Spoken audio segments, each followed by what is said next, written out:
Okay, are you there, Future Shock? Good evening. How are you doing? Yeah, I'm here. I'm pretty good, and good evening. Yeah, Yeah, good to hear from you. yeah. It's been a week. Yeah. How's your week been?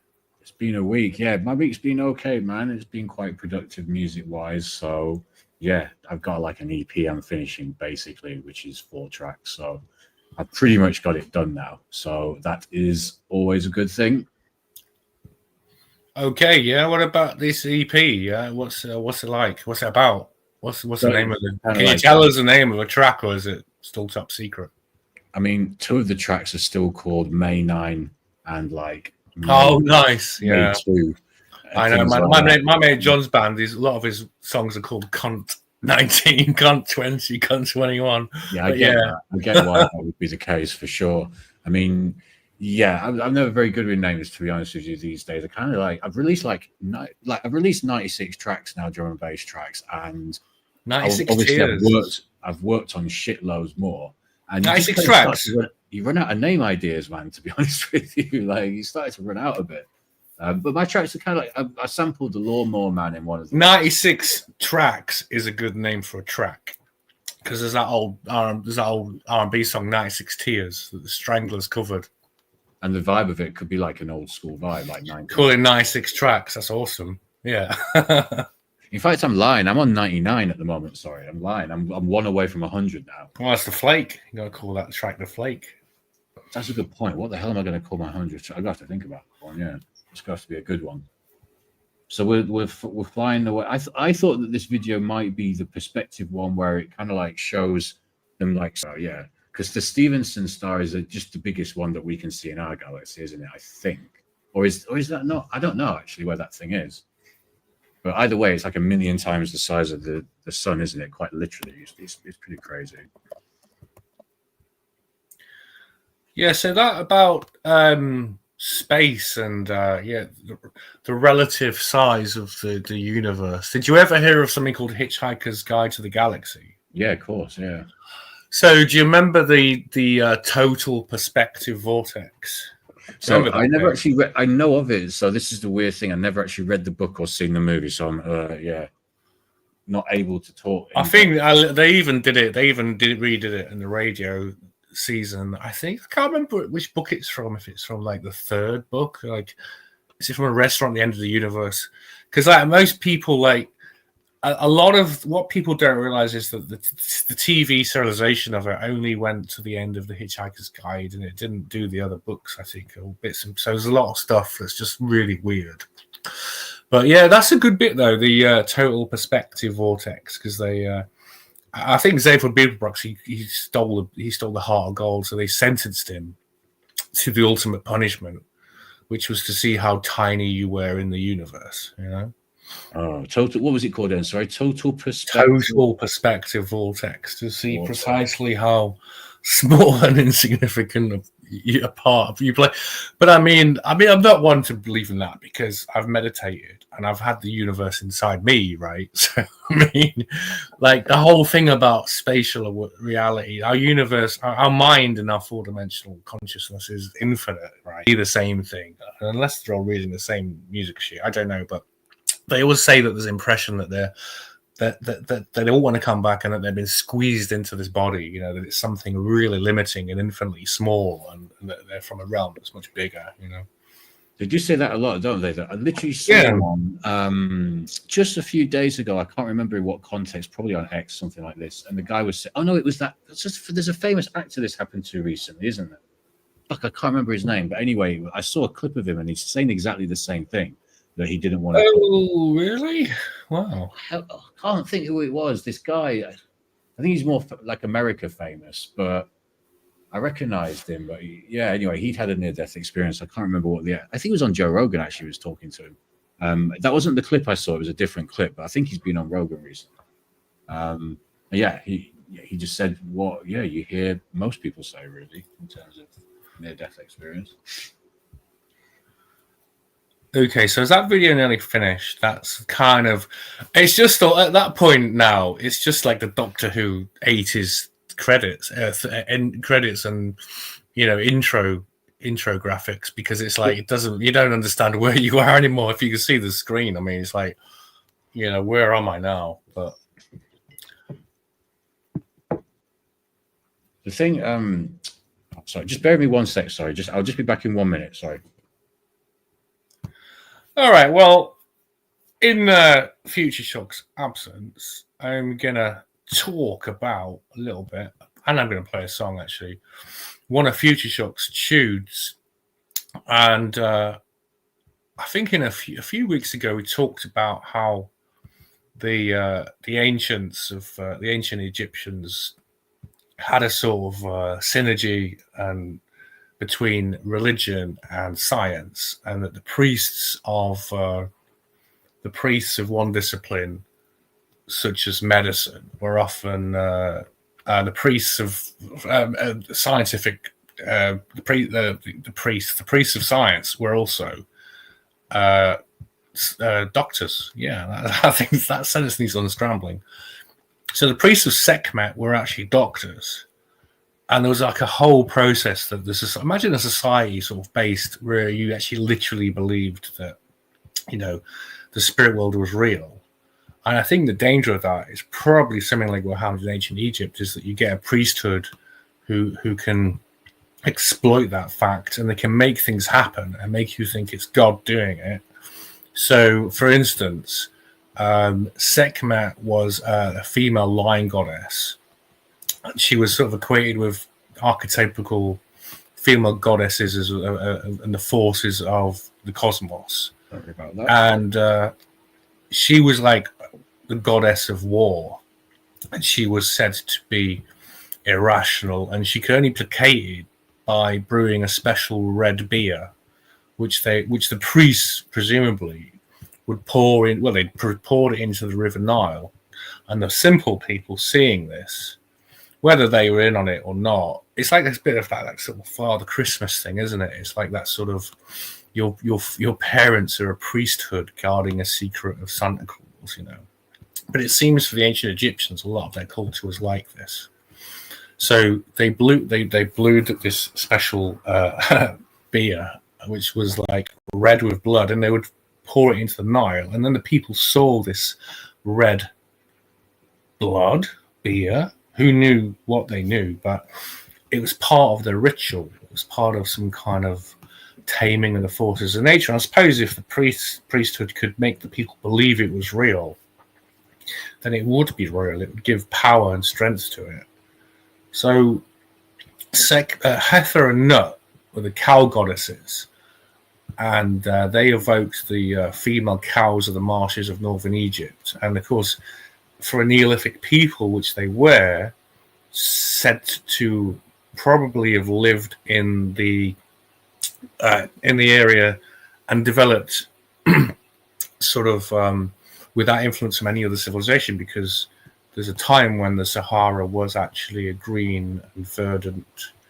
A few thousand years ago, wasn't it? Yeah, exactly. It was relatively recent. I think it was only some 10,000 years. That's what I'm saying. Yeah, not that long ago, actually, in the grand scheme. In recent grand scheme of things, exactly. So these archetypal gods. That's why their gods were specifically animals. You know what I mean? Because they actually dealt with these animals. And imagine like a people who were learning to defend themselves against animals, because that's what humanity was doing there, developing more and more effective ways of controlling their environment. And of course, the Babylonian and the story of Nimrod in the Bible as well. He was a great hunter, and that was his renown. He cleared the area of wild animals. So Nut for the Egyptians was a cow goddess, and it evokes the power of the female cows of the marshes of northern Egypt. So it's like it's something. It's, for me, this proves that the ancient Egyptian Parthenon is something that grew from the ground of Egypt. When it was a green and verdant place. And the thing is, Nut was the goddess of the night sky, and it's sort of seen as an inherently female, nurturing womb of darkness in which our planets and the stars are sort of nurtured within this goddess. The mistress that- of the heavens. Well, that's why the word night is feminine in so many languages, like Germanic, Gaelic, Urdu, Hindu, and Slavic, and all the Romance languages. It's a feminine word because night is seen as a feminine principle. It's very interesting. We don't have that perception idea in our own language, English. What the fuck, English? But English. Yeah, no, that's true. I mean, that's interesting. I mean, it kind of obviously makes sense. English. So night wasn't seen as we see night as an absence of sunlight, but as a medium in itself. So night was a thing, was a continuum. Do you know what I mean? But do you think also that could be like they had such, I don't know whether it would be that much, but they had such, obviously they didn't have light pollution back then. So they had much more wall-to-wall star coverage providing light for them. So I wonder if that's a good point. Yeah. That's obviously it would still be light night. It's not going to completely light up the sky like the sun does, but I wonder if they had. Yeah, but those stars specifically, one imagines within their pantheon was like those stars were gods within the womb of night. They were like almost like seeds planted in the soil of Nut. Do you know what I mean? Or Nut, or I feel the Nut can't be quite right, correct way of pronouncing that word. I think Nut would sound more. I mean, what do we have? We have night, right? We have Nuit. We have Nacht. So they're all sort of variations. This is where the word night comes from. It's like it comes from this ancient Egyptian goddess Nut. Newt. Apparently, it's Newt. Newt. That sounds better. That sounds Newt. According to ancient Egyptian mythology. Thanks for the check. No, Newt sounds much more dignified than Nut, right? It's still a Newt though, but it's an improvement.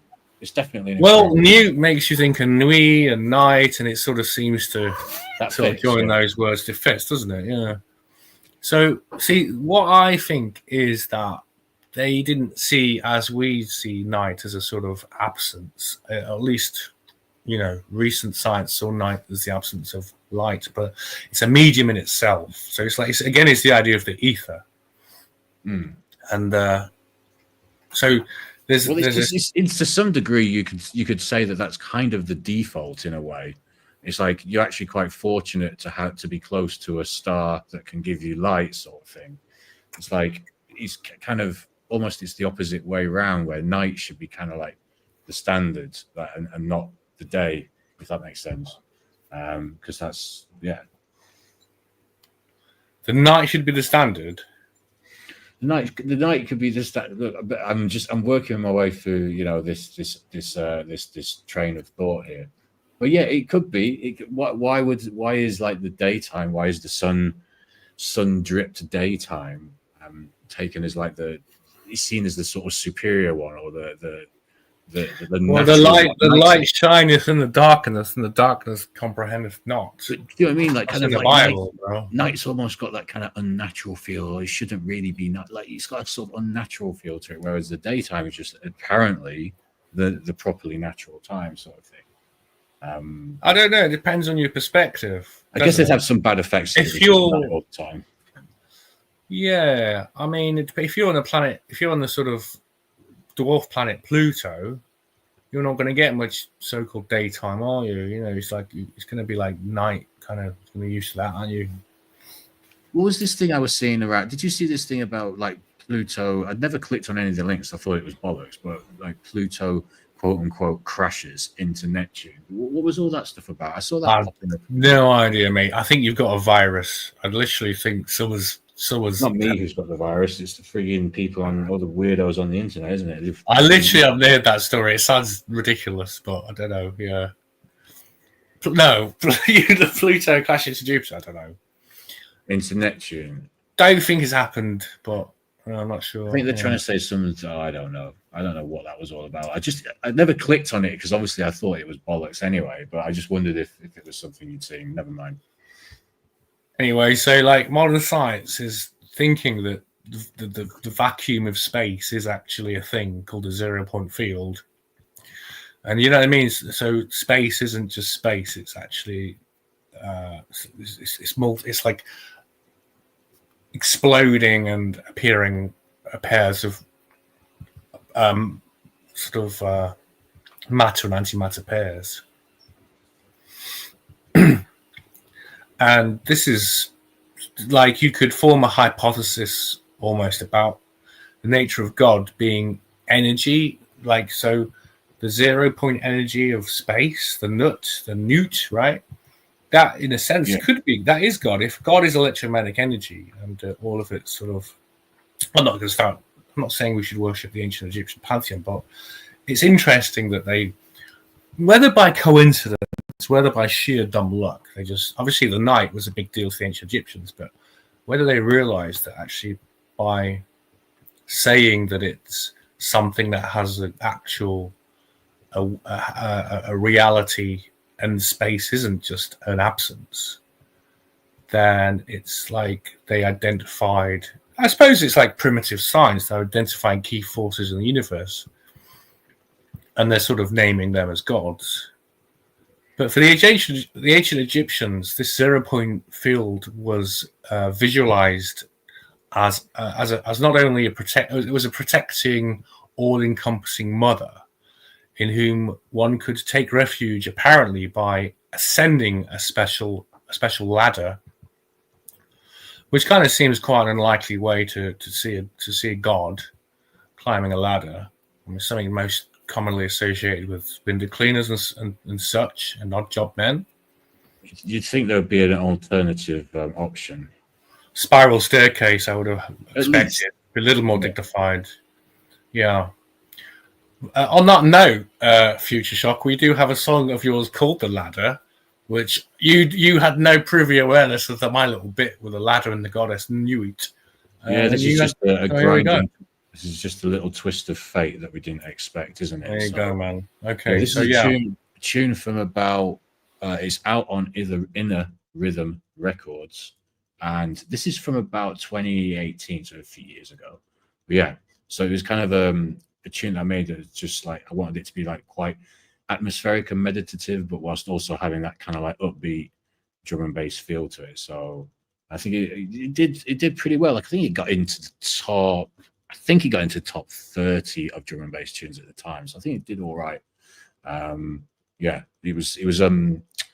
It was backed with another track whose name I can't remember. But anyway, yeah, Inner Rhythm Records. So yeah, are you playing that now? What are you going to do then? I am, but before I do so, I'm going to ask you what every gentleman should ask another gentleman before he's about to play one of their songs, and ask you, how long is it? 6 minutes 26. Okay, so for the next 6 minutes, we're gonna listen to this then. Okay, guys. So cool. Okay, let's try and make this a smooth transition, which I've already failed to do.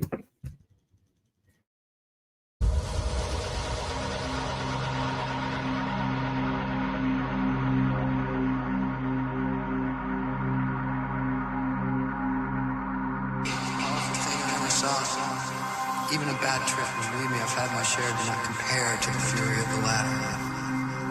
A fast trip straight down the ladder.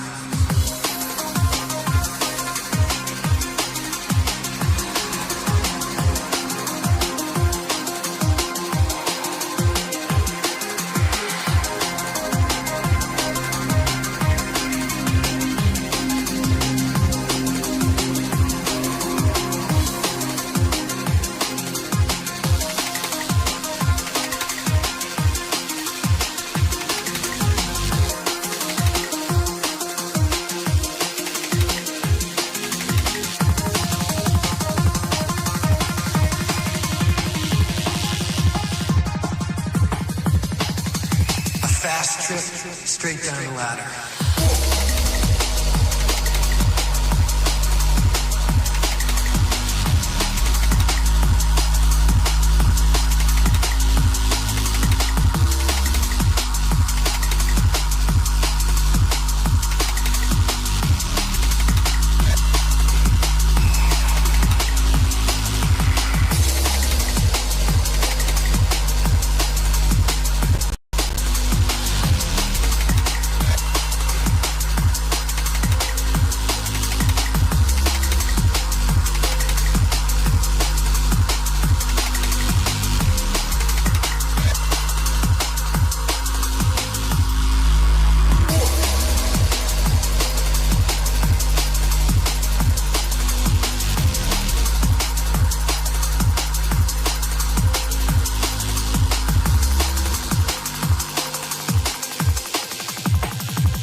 straight down the ladder.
Straight down the ladder.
Okay, well there.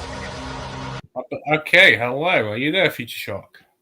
Yo, I'm good. Yes, I'm here. You're right, bro. I'm gonna take a bow, right? You know, applause. Do you know the annoying thing is?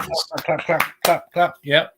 Do you know the annoying thing is? I wanted to do a modern version of it, just like do a remix of it, like bring it a bit up to date and stuff. And I can't find the folder, man. I think I've deleted the folder with the track and all the projects and stuff. It's annoying. But anyway, not to worry. Yeah, because they take too much friggin' bloody drive space, man. When you're editing and making music, it's like gigabytes. It's so annoying, isn't it? It's so yeah. just to delete it. Yeah, it's an insane amount. Like, I know. I've actually just got a new laptop with finally, after many years, actually some decent space. But for many years, this was a massive issue. Yeah, the amount of space that audio stuff takes up is just nuts, man. Yeah, so yeah, man. When was that? When was that song? When was that song? I sound like my mum. When was that song? Is it a track? It's a track, innit? We're cool. It's a track. When was that track put down, bro? I think it was about 2018 it came out. I can't remember exactly. It's a few years ago now. Has drum and bass technology changed a lot? Oh, massively. Yeah. I mean, like my stuff, next time I'll play a more modern track of mine so you can hear like the more modern production. Because I've played you so far a tune from 2015. That was timeless. That was timeless, sir. That was a cool. No, to be fair, if not my most, I think it's my most played tune of mine when I did. Yeah. Oh, cool. Okay. Good. Yeah. It just works really well in like the mix and stuff. So yeah, I brought this thing up because James Webb Telescope, quite interestingly, in April, he's old James Webb. He's been looking. He's been. Yeah, I think he's related to Jack Hole. The two, because of Jack course, Hole related to Rod Hull. I think there's an accent. There's a vowel shift there. I think your great vowel shift is taking place there. Rod Hull. I remember Rod Hull actually. Oh yeah. I mean, how could you forget Rod Hull? Come on, yeah. No, he was quite a menace. He was quite a menace, yeah. So this thing here, this old James Webb, he's got his telescope out and he's looking at the universe now, and he reckons that the universe is like older than itself. You know, it's like there's too much weird stuff in the universe, and the more you look, the weirder it gets. You know, that's my scientific appraisal of the situation.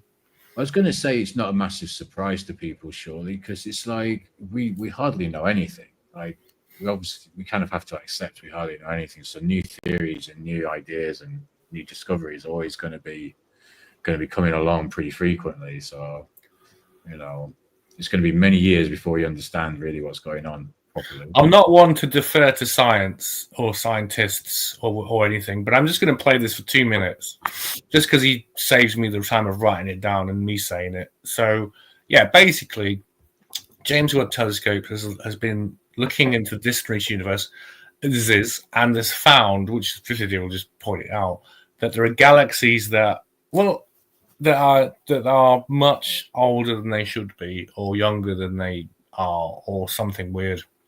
So I'll just bang this on for a second. All these discoveries made by the James Webb Space Telescope have completely shaken up our understanding of the universe. Until recently, scientists believed the early universe was a quiet, dark place with no galaxies for hundreds of millions of years after the Big Bang. But Webb has turned that idea on its head by spotting galaxies that existed just a few 100 million years after the universe began, even during a time once called the Cosmic Dark Ages. Even more surprising, some of these galaxies look just like our Milky Way with spiral arms and fully developed structures. On top of that, Webb Telescope's discovery, which suggests that the expansion of the universe is non-uniform, raises a scary possibility. What if the universe doesn't even have a single age? What if it's older in some places and younger in others? That would mean our basic idea of how the universe began could be completely wrong. These findings have led scientists to consider bold new theories. Some, like Nobel laureate Roger Penrose, suggest our universe might have come from a previous one. Others think there could be a mirror universe that existed before the Big Bang. Some even say the universe might not have had a beginning at all. It could have always existed. There are also ideas that the expansion of the universe might just be an illusion, and that mysterious things like dark matter and dark... Okay, so, yeah, are you still there, Future Shock? I am still here, yeah. Yeah, so there's a lot of, potential like things like what the heck's going on, and a lot of nonsense potentially, like our universe was given birth to another. I mean, what do you think about that?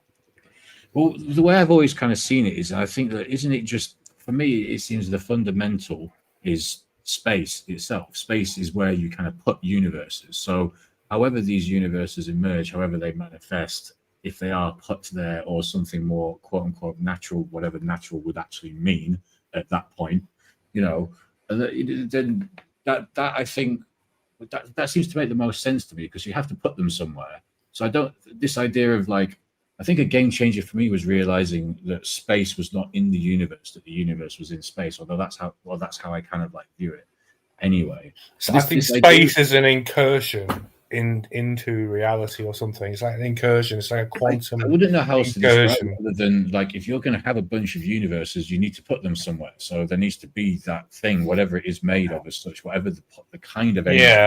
Yeah. No, that's it. That's the Casimir effect. That's the antimatter matter pairs, and that's the nut. That's the Newt. That's the embodiment of Newt. That's her body. Is that space? Interesting, isn't it? You know, that beautiful Newt body. Yeah. But yeah, lady of the night, the ultimate lady of the night. You know, are we all resting on her lap or on her breast, whatever you prefer? Swaying like a pair of galleons in a tempest. Well, okay. You're sort of anthropomorphizing a little goddess a little bit too much. You'll be starting a cult next. Well, it depends on the goddess, I suppose, isn't it? Really, yeah. But there we go. Yeah. So that idea, though, that fundamentally the James Webb telescope has told us that it's questioned our ideas of evolution, because we're slaves to evolution as a concept, aren't we? We in this culture, we think we're getting better. We've been told, haven't we, that, you know, I mean, you may believe it. I mean, I believe the opposite. I think we're getting worse, honestly do. But evolution tells us that humanity is progressing, you know, to some ideal utopia where we'll finally be free of religion and stuff like that, and scientific, and we'll be transhumanist, you know, android beings with all sorts of hatches and slots we can put things in for sexual stimulation. Do you know what I mean? That's what I think they're doing. I think it's an abomination, don't you? Well, I think it's basically, if you're looking at it from the perspective of like keeping humans human, then yeah, we are going backwards, because we are. Yeah. Well, it depends how you want to view that. What we are becoming, whether it's exactly, or where we're going culturally, or that kind of idea of, you know what I mean? Because I can get the perspective that, okay, yeah, if you have a chip in your brain, then you could like just download languages, you could learn things very quickly, and everyone could become super intelligent. I do get that, but then what happens after that, and like that's the road that we're going down, and it's whether you view that as a positive thing going forward, or to some degree regressive, like regardless of the, you know, optimizing and intelligence or whatever and capability. Do you see that move into a more technological sort of like marriage with humans as like a well, I've never needed a chip in my brain. Unorganic. You know. I've never. I mean, there are times when I've wanted to download languages fast, but then what point do we? Then we're no longer human. We're just AI. We become the data. We just become the data trawling, and then we no longer have any. If we could download a language in 5 minutes or whatever it takes in this system, then how much of us is left? You know, we can just be connected to the cloud and get our personalities from there, you know? Or does that create like a new type of, like, do you use that to cultivate your personality? Yeah, and what if you chose not to, and you have these different types of humanity, people who are sort of semi-Borg and are connected to Google Cloud permanently. So they start telling you adverts in the middle of a conversation with them. It wouldn't surprise me, but you're right. You're going to get like a sort of like a new set of different classes when we get to that sort of point. Yeah, it will create kind of like, and then it will just be dependent on what the actual humans, how far they want to go with it. Like you say, some will be walking around half cyborg, some not, some more than others, and so you just create a whole new sort of like system of classes in society. Yeah, the annoying thing is though, the most intelligent and erudite will be those who have got the, connected to Google Premium or whatever. They'll get all the jobs because they'll have the answers, because they'll know the job interview what questions are going to be asked, because they'll be connected to the same cloud that the job interviewer is asking the questions from. So it'll be like a little club. It'll be like a. Do you know what I mean? Well, this is what I mean. That's the problem. That's my fundamental problem with sticking chips in people. They're gonna lose their personality. Why else would they have a chip in them? Listen, the only time I would think an exception is people who are like paralyzed or such as that, where I think Elon Musk recently demonstrated.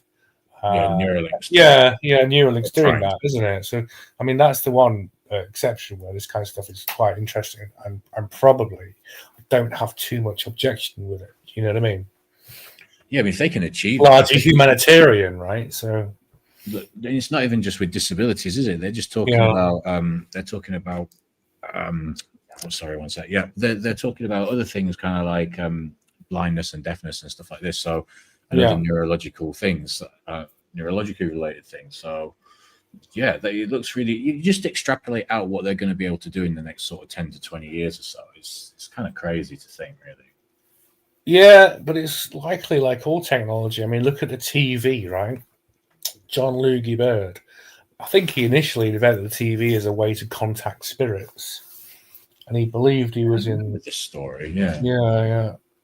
So, so his initial plan for that was to.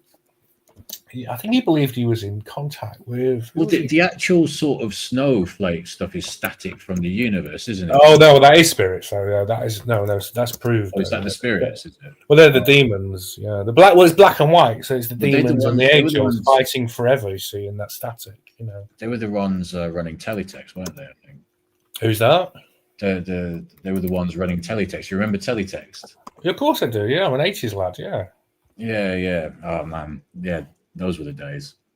That was your internet, basically. Those were the days of waiting 10 minutes to see what was on TV, on kids' TV, and you had to plow through all the other stuff. We had a lot of free time in the 80s. It makes you realise, do you know how much time we spent waiting for teletext to scroll through 100 pages till we got to. We used to do that really slowly. Do you remember when you were a kid and you wanted to know what was on TV, and you just had to sit and look at teletext while it scrolled through the whole day, and then it get back to the morning or whatever. You got your kids' TV shows. Oh yeah, I seem to remember it was Motormouth, Ghost Train. I think those are the main ones I remember. I remember Swap Shop and all that stuff. Noel Edmonds and. Oh, I vaguely remember Tiswas. Yeah, Tiswas was big when I was a kid. Tiswas was cool. I think that's I don't remember Tiswas. I think it was slightly before me. It's just a little bit before. John Logie Bird believed he was advised by Thomas Edison from beyond his grave. That's quite weird, isn't it? Yeah. What to what to try and contact what through the TV? Is he saying? Hang on, what is that? How? No. Actually, no. So no. I don't. Who knows? But I don't think that's the case. But delegates at the Scottish UFO Paranormal Conference will be told, and I believe this is a fact. Actually, I've done enough research, and it does indicate he was a spiritualist. But he was getting spiritual messages. I'm reading from an article here, a news article on the Express. But I found the same research myself. Retired assistant registrar at Stirling University develops an interest in the spirit world. Christine Bain, his Aberdeen grandmother. John Logie Bird invented the television used to attend spiritualist meetings and believed he was getting messages from the spirit of Thomas Edison. So I think that was common knowledge among the people who were within the spiritualist movement, potentially. And he's an electrical engineer. Do you know what I mean? Yeah, well, I've always said that. The ancients always, in old days, science and spirituality was combined. And I think we mentioned this before, like we got and Jack Parsons and all that. It's very interesting, isn't it? Yeah. Those greatest pioneers always seem to have a spiritual component, even Nikola Tesla. I was just literally about to say Tesla, wasn't he? Yeah. So it's pretty far out, man.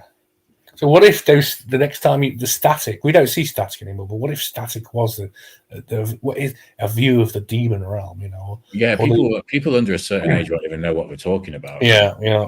So like for static and TVs and stuff. But yeah, sometimes there just wasn't. Sometimes channels just didn't work, and sometimes just TV just stopped, and you had to go and do something useful of your life. Do you remember that? The afternoon, there was like you won't remember this, but there was closed down in the afternoon. There was no TV. It was like, workers go to work.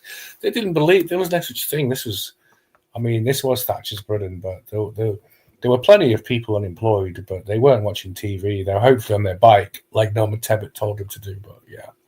I was trying to think, even not that far back, I was trying to think back to, say, when I was about 25, 26. So we're, a fair few years ago, over a decade ago. But even back to just then, it wasn't even like I was even that, just bear with me 1 sec, sorry. I think it's like there's someone at the window. Just bear with me 1 sec, sorry. I'll be right back. It's a ghost, mate.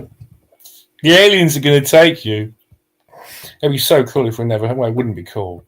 But if we never heard from Future Shock again, that's the last time we ever heard from him. There was just something knocking at his window, and that's it. Gone forever. This will be a police record. This will be of interest to the police, this broadcast, since we never heard from Future Shock again. Well, since he's disappeared forever, I'm just going to play one of my mates, John's songs. His band is called Sandwich Pan, and where is it? I hope you enjoy it.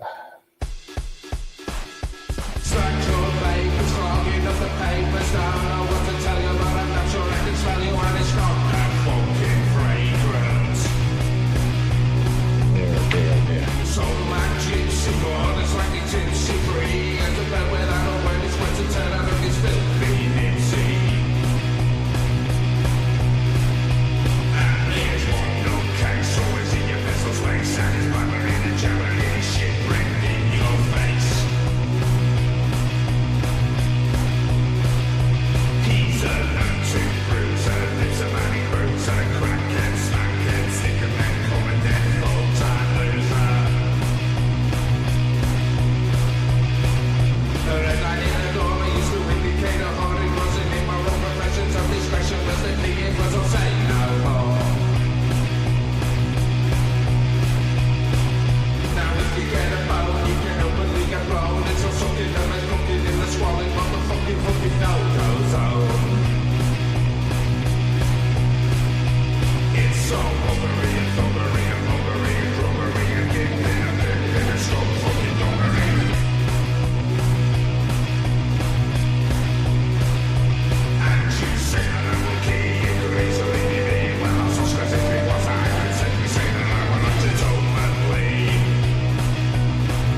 That was so smooth. I got to ask him to sort that. I need a fade out for that. Oh my god. Are you still with us, Future Shock? Yeah. I'm sorry about that. That's the joys of living in a downstairs flat. You hear random noises out there, but it's fine anyway. It's cool. Well, no. I mean, thank goodness you're still with us because I feared the worst. There was a noise at the window. We were talking about paranormal things, and the next thing you know, he disappears forever. Well, this is the thing. I'm doing this with my headphones on as well, so I can't tell how loud I'm talking. Anybody could be just outside listening, innit? So I've just got to be careful. You can't. You can't hear if someone's creeping up on you or aliens are trying to probe you. Damn! As if my paranoia wasn't bad enough as it is. Now you made me. Yeah, now you've made it even worse. Crazy! I could just get jumped at any moment. They're long telescopic tender probes after you, Rob. Watch out! It's a terrible thing, man. So I've heard. I know, so have I. I don't know if it's true though. What do you think? You're kind of the aliens guy. I think if it happens, it's definitely not a good thing. But what in terms of it might be. I mean, don't be so judgmental of some people. Anyway, never mind. It's different strokes, different folks, isn't it? That's one of the things I never looked into too much. Those sort of abductions and stuff. I don't Maybe some people really into that. Will just go out looking for that. It's like the ultimate. Probe. The whole setting would be probe me like no other would probe me. Do you know what I mean? Look, there will be people out there who have like some random fetish, very specific fetish of being probed by aliens. They'll be out there. People are a mess, man. It's a disaster. It really is, man. Yeah. I'm gonna see if that exists. I might be. Oh no, don't. You'll need an eye bath. I'm just curious. I'm just like humans. They must have done it. Like humans, there must have been some humans who've done it before. Fetish for being abducted by aliens. Let's see if this exists. Let's pray that it doesn't exist. Oh, there are actually people. Okay, they fantasize about it for. Is it exophilia? Okay. Oh wow! Oh god, no! There's even a Greek word for it. Oh gosh. Passion or sexual attraction. Science. That means it's science now. It's official. It's science. It's exophilia. That'd be a cool name for an album or something. I'm surprised no one's done that. Exophilia. That is quite an interesting. Listen, you could do a track called Exophilia, or would that be pandering and buying into the fetish? Would you be supporting it? No, I'm not for that. Yeah, I'm not quite sure how I make it sound. But, actually, I've got some ideas. I'd suggest this to John. Actually, that's quite good. Exophilia. That's a good name, man. That's a good ultimate sort of. This is it. I even said it. Look, I even said it half in jest, and I typed it in kind of jest. Yeah, it exists, but it's not a surprise. Not a surprise. It's not. Yeah, not these. Not. Well, what I was going to say, probably part of the rainbow by now, right? Surely aliens' sex is up there somewhere. They just now. put another A in the alphabet. Let's put another. Or E and C. Just put some kind of. So LGBTQ ET. ET, nice. He's very good. Nice one. ET onto the end of it. You're going to need a bigger flag for all those. I mean, like we've got pretty much all the letters of the alphabet on there anyway. Well, you've just created another one. We've just created another one. We've just added to. Imagine if with ET, like give people ideas. It is funny to just power of media, man. Just go back to what we were saying before I just dashed for a sec. It just like around those times, like the 90s and the mid 90s, like sometimes you think, what was I actually doing? Like sometimes you can't remember exactly what you were doing because people are so used to now being on their phones, being on their laptops all the time. But back in like the 90s, obviously we didn't have it like we have it now. So it's like you sort of think back and you think like, yeah, what did we actually do with our days? Do you know what I mean? Like you sort of forget, you kind of forget, and then you realize that, well, you go out the house more, you'd be going out meeting people more, that's what you were doing. It's just kind of like slip your mind because you're so out of habit, or at least that habit has lessened these days. I can tell you exactly what people did at home before the internet. They watched Abbott and Costello movies because that was all that was ever on BBC Two or Channel 4. I think. It was always. You remember those black and white matinees, and they were just always Abbott and Costello or something, all day long. What I remember about it was seeing it in the TV guide, seeing another Elvis and Costello movie in the TV guide. Thinking, they're just always on. Like black and white movies, man. Like I've come from a time where you watch black and white movies unironically. you just had because you only had a black and white movie on BBC Two or Channel 4. It's just their cheap filler. Because like there was a lot of just movies played, wasn't there? Like old movies back in the day on TV. Do you remember those days? Yeah. Lunchtimes on a Sunday, afternoons on a Sunday, shit like that. I think there were better days. I think that was cool actually, just to sit, really relax, But it's something about, don't you think as well, is it's that kind of catch-22 of having choice, like, because on the surface of it, having so much choice, you have way more choice now of what to do if you want to chill on a Sunday afternoon, say. But then sometimes that kind of makes it worse in a way. I don't know if you get what I mean. Like, you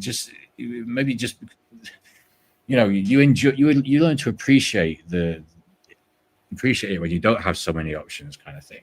And I think you kind of like get more out of it in a way, potentially. But it's just Can I tell you something that back in the day, but before Wi-Fi and before mobile phones, right? It's like there used to be more corners in life. There were more dark corners, and those corners were full of the unknown. And now it seems that everything is just apparently being perpetually reported 24 hours a day. There's like no mystery anymore. I don't know. It seems weird to me, but like nighttime back then used to be night. Like no one was doing anything. You just go to sleep. There's no television. Go to sleep. What's wrong with you? Are you psychotic? There was nothing to keep people up. There was nothing to do except read a book, right? By a bulb light or something. But there was no entertainment for you. Everything had gone to bed. Goodbye, and it was wonderful. You used to have the close down on BBC, and they used to play the swirling, majestic tones of the national anthem and all that stuff, right? Yeah, I remember things like remember just classic 90s things for me, like World in Union rugby theme and stuff like that. Yeah. That was another BBC's. I think that was a BBC staple. Anyway, but yeah, this is it. You had 4 channels. Like when Channel 5 came along. I mean, obviously, even before then, you didn't have even 4, did you? When did Channel 4 start? Did Channel 4 start sort of late 70s? 1987 or something. I mean, I'll just have to double check. I remember Channel 4 starting, though. I remember it starting. Yeah. 82, 2nd November. 82. No way. Was it that long ago? 82. That's insane. I actually remember that. Yeah, I actually thought it was late 70s, but I was not too far. They used to have Red Triangle movies, and they used to and once I stayed up all night trying to watch this movie called Homework, a French movie on a black and white TV set that my nana had given me, and you had to tune it in like a dial, like a radio, and then you'd have to fight through the hordes of angels and demons fighting, which is what we call static, and then you'd make out discern a vague picture, and it's supposed to be a French rude movie, and you're looking for that vital pubic hair and all them bits and bobs. And you'll sit there for 45 minutes and nothing happens, and there's nothing rude.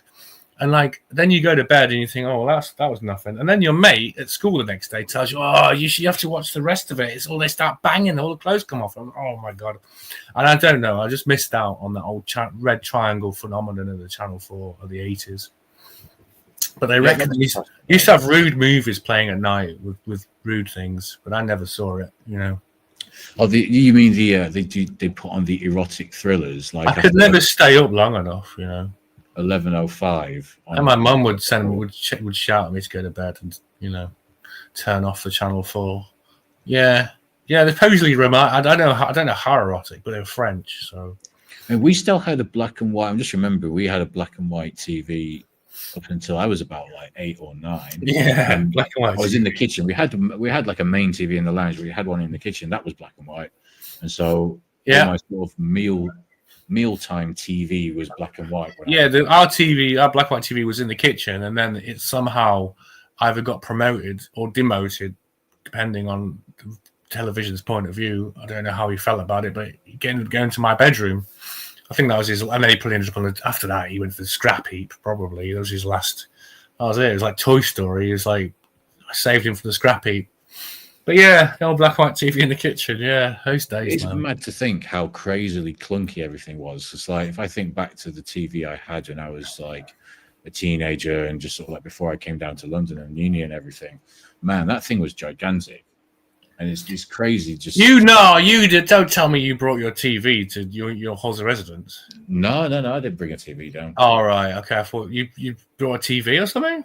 No, I was just remembering back to when I used to actually that's what I used to do on a Friday night. Would just be like stay and watch TV, basically watch Channel 4. And well, that was it. When I went to university, it was like the first time I'd not watched TV, and I think I felt the same as you. It was like, oh my god, Red Dwarf, Star Trek. Oh, I'm not watching them. I'm at the pub with a girl. Oh my god, it's like, is this better?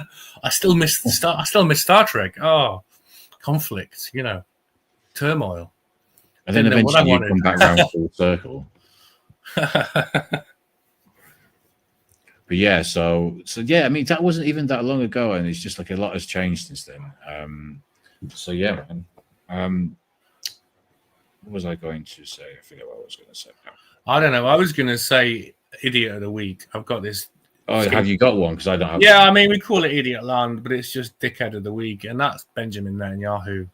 Because he's amazingly managed to piss off Donald Trump. And apparently, because Donald Trump's pissed off, now the UK Parliament are pissed off, which is cool.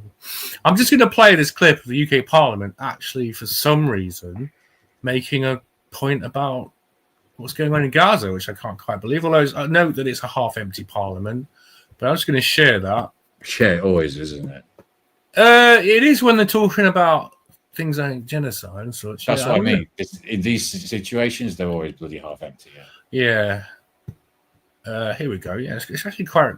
It seems to be a change. Did you see Keir Starmer and Macron and Meltz or something? The German, the little bit of shall we say nose candy paraphernalia? I was going to say you had the little bag on the table. You saw that, did you? Gosh, that is extraordinary. Oh gosh. Well, how are they going to worm out that? It'll just be ignored. I mean, it must be with the tacit knowledge of the secret security establishment that they're all up to code. They're all full of coke. It's disgraceful, right?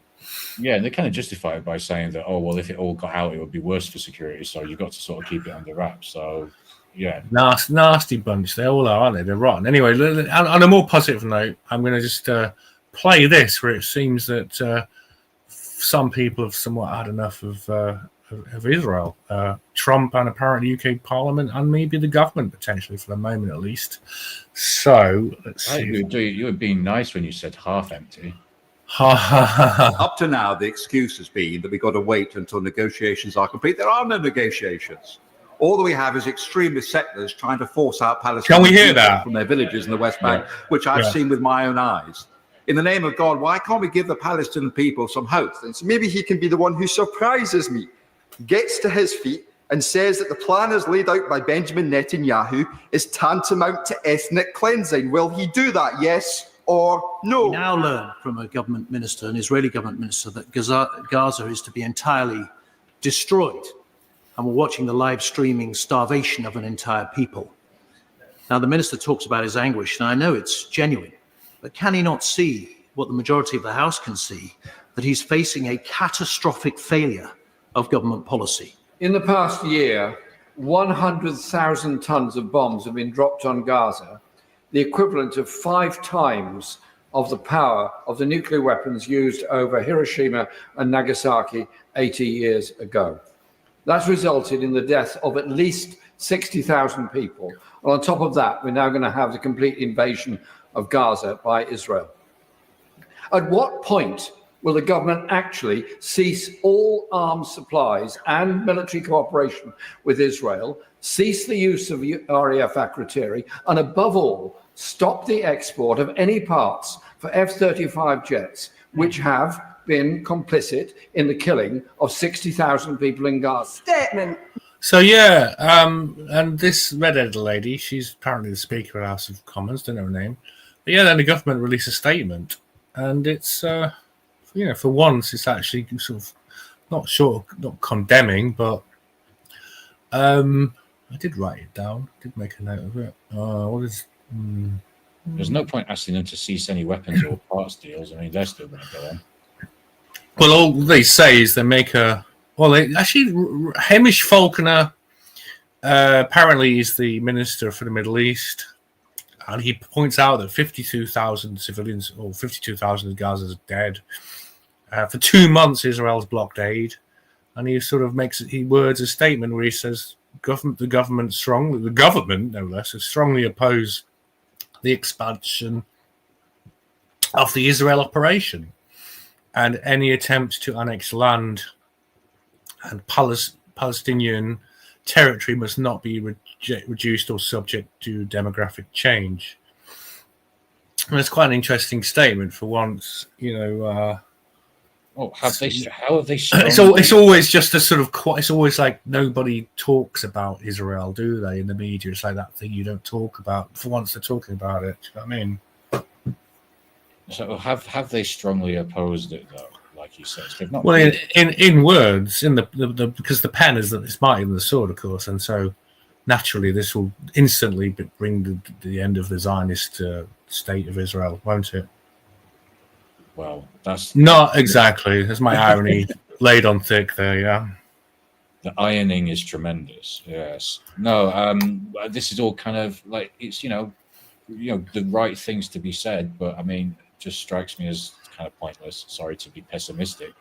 Makes you wonder though, because Trump apparently is fed up with Netanyahu. What was that? Sorry, yeah. What was that about? I didn't see. I heard that he was annoyed with him, but I didn't see. Yeah. Well, I've heard different. Okay, Jimmy Dore. I've been listening to Jimmy Dore, and I've got a little newspaper article here. That's so annoying. Why does that keep coming up? Just remove. Right, hang on. Here we go. Bum bum bum bum bum bum bum bum. People have been telling Trump that Netanyahu is manipulating. Oh, did you do a little? Yeah, right. Hang on. So yeah, here I've got a little thing here now. Can you see that? No, we can't. I did it. Yeah, there it is. Yeah, that's literally the site I'm on. Yeah. It's the very one you've got. Yeah. Yeah. I didn't trust anything that was CNN or NBC. I thought, bollocks. No, listen to that. There's lots of rumors coming in that Trump's had enough, and he's had enough. He doesn't want to be led into war because that's what he realizes is going to happen. I hope Trump is just going to be the anti-war guy, and if he is that and whatever else, I think we'll run to a winner. I think we're grateful we've got 4 more years of life on Earth. Do you know what I mean? Well, yeah, it increases the chances. I mean, yeah, he's been a little bit hit and miss with certain things, but I mean, in terms of war-related stuff, but yeah, he does seem to be a better person to have in place in this context than a Democrat. That said, or George Bush Senior, or any Ziocon. I mean, to be fair, it's not really. I didn't even mean that to sound like a Democrat Republican. Yeah, it's like anyone. Yeah, Ziocons or whatever. Yeah. So yeah, idiot of the week, Benjamin Netanyahu, for just pulling the leash just that little bit too tight until Trump's just feels the lead on him. And a man like that, I mean, he doesn't need to be like someone's poodle, right? So I guess this will be interesting what happens next. Yeah, it's not if Trump disappears into hospital for some reason very suddenly, and is touch and go, and then he's probably, it wouldn't surprise me at all because these people rule the world. So, That's the first time. I mean, like if you think about it, I mean, I don't know if that is a direct quote from what Trump said that they put there at the top, fed up. But I mean, when was the last time you heard an American leader, be it a president or whoever, saying that about like? Yeah, it's quite underplayed. It's quite it's interesting, isn't it? You don't even say that about your world enemies like Putin. He wouldn't say he's fed up with Putin, right? So it's quite ironic. He's fed his allies. I mean, if we could see how he dealt with Zelensky, a few months ago. Did you see that? It was fantastic stuff. Absolutely, I'm loving that. Beside myself with that. Yeah, that's good stuff. So we did the week. Yeah, bags on tables. Kind of what? I said, like speaking of, you mentioned Zelensky, and I was just saying, speaking of, little bags of things on tables. He's rumored to be part of that sort of thing, isn't he? White lines fade away. White lines. Is that Grandmaster Flash? That was a great song, man. Yeah. I don't remember that one. You don't remember Grandmaster Flash? Oh, no, I'm not saying. Well, I don't. But I don't remember. White lines, man. White lines. Absolute classic. Probably if I heard it. Okay. So I insist you go and listen to it now. White Lines, Grandmaster Flash, absolutely classic, brilliant track.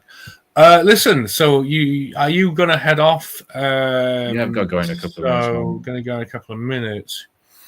I think then. Was there anything else you wanted to mention? Yeah, potentially, but at the same time, I just wanted to play a tune, another one of Sandwich Pan's songs.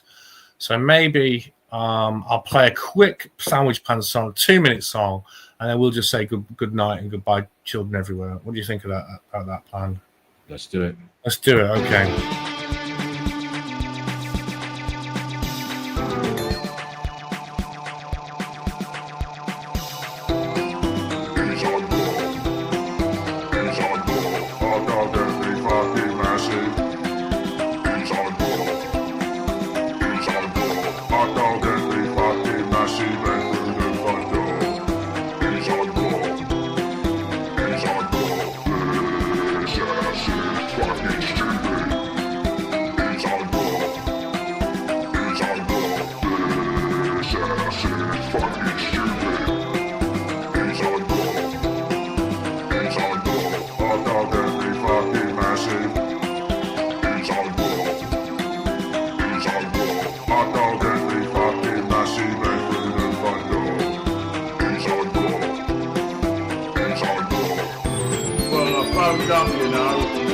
To the fella, he said, why don't you take out your windows?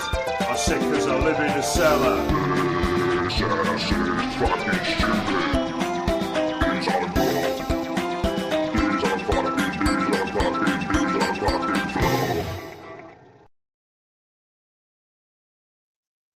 Pretty extraordinary stuff there. I like that. It reminds me of Madness. It's kind of a bit more psychotic. Yeah. Not a bad track, that actually. Yeah, I'm going to see him soon. He's got some belting tracks. Yeah. All right then. Future Shock. Yes, True Spoon. You'll work tomorrow, bro. I am indeed. Yeah. All right, better get your beauty sleep then, mate. I've got like what are we? The 11th of May, soon to be the 12th of May. So I've got like 10, 20. I've got like 18 days of this friggin' no drinking. Oh, you've done so well. You've done very well. No. 18 days left to go, man. Listen, I'll be there when you break the fast, and I'll pick you up when you stumble into the gutter. Okay, all right. Bro? Yeah, people are worrying about my ability to deal with that. It's just like, look, I'm a hardy northern gentleman. I'll be fine. Don't worry. You've done well for these odd weekly odd shows. You've not had a drink the whole time, and it's actually commendable, highly commendable, despite the hot weather. Is when you most want a nice cold drink, right? Harder. What's actually been okay? So number one, the weather getting warmer recently, yeah, that has made it difficult alcohol-wise. But apart from that, the drink stuff hasn't really been as tempting as the food. Recently, like when you've been doing a diet that's been quite strict for so long, it's okay for a bit, but then especially as you start to get near the finish line, you sort of like the cravings get worse, and it's kind of psychological, I think. So that's been a bit tricky the last week or so, but I have resisted. So because I know this it's so close now, I'd be so annoyed at myself if I broke it. I mean, without being a bit, femmy about it, do you weigh yourself? And not really. It wasn't about weight. It was more just about like, I know I needed to lose some body fat and kind of like just bump a little bit. Yeah. So it was more what the mirror was saying than okay. Yeah. Mirror and clothes, those ones. I have I have literally lost about 10 kilograms. I did weigh myself a couple of times. I've lost about 10 kilograms in about since March the 5th. So however long that is, like 2 months. Pretty good, man. We should have the Future Shock diet program. That's it. Yeah. That's what I was thinking. Instagram, like fucking whole media thing. Yeah. With your waistband, holding out proudly your waistband, like the 80s women did.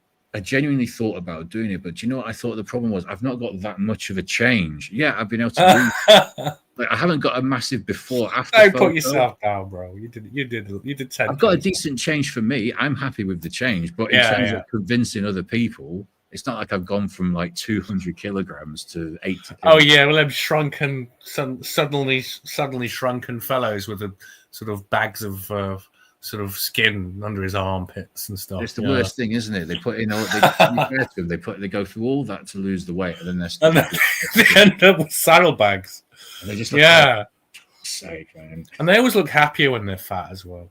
That's it. Well, they're getting their fix. They're getting their fix. That's what it is. But That's listen, it, man. man. Yeah, I've got to head off. Man. So all right, man. Nice show. Nice late night show. I've enjoyed this. It's been fun, actually. Yeah, cool. I'll be along next time. I think we're back to normal time next week. Let's do it, man. Let's God willing, we'll be back at 6 and subscribe and comment and. I think it'll have to be 6:30 for me. Actually, I think it'll be. Yeah, cool. Okay, well, thanks a lot. Yeah, 6:30 then. So 6:30. Yeah, cool, man. Let's do that. I actually have some stuff to talk about, like you did today. You were more organized than me today, but anyway, it's been fun. So. Okay, cool. Awesome. And I like the music, man. I think I've always wanted I do like the tunes. I like the drum bass stuff. I like to put John's sandwich pan stuff out there. So no, but I appreciate it. Nice Funny about the ladder. Perfect as well today with the ladder. So got that. Yay! There you go, man. Guided by unseen fingers. Unseen forces, yeah. All right, cool, man. Well, yeah, cheers to everyone who's tuned in, and I hope you guys enjoyed it. Who has tuned in? Don't worry, they'll catch up. We'll have millions in 5 years' time. This will be the hot ticket. Don't worry. Just bide your time, okay? We're planting seeds, Listen, Mr. Beast is the biggest YouTuber in the world, and he only had 40 subscribers after his first year. Gosh, well, there you go. I've always sort of said as much. Yeah. Now he's worth about $1 billion. It's like, there you go.